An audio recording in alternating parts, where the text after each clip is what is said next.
الصحیحین جزء ثالث دار الفکر صفحه 172 ذکر یعقوب بن اسحاق بن ابراهیم الخلیل روایت 4131. بله حدثنا احمد بن نصر حدثنا عمرو بن طلحه حدثنا اصبات بن نصر عن السدي عن مرة عن عبد الله واما الاسباط فهم بنو يعقوب هذا حديث صحيح على شرط مسلم. همون سند 4131 4131 وافقه الذهبي في التلخيص على شرط مسلم.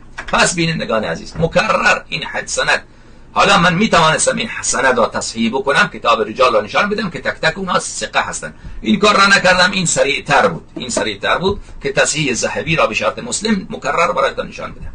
باز بینندگان محترم حدیث دیگری را در این باب برای شما نشان بدم. من اینو خواستم برای شما به اجمال به عرض برسانم. این حدیث را ملاحظه بفرمایید بینندگان عزیز،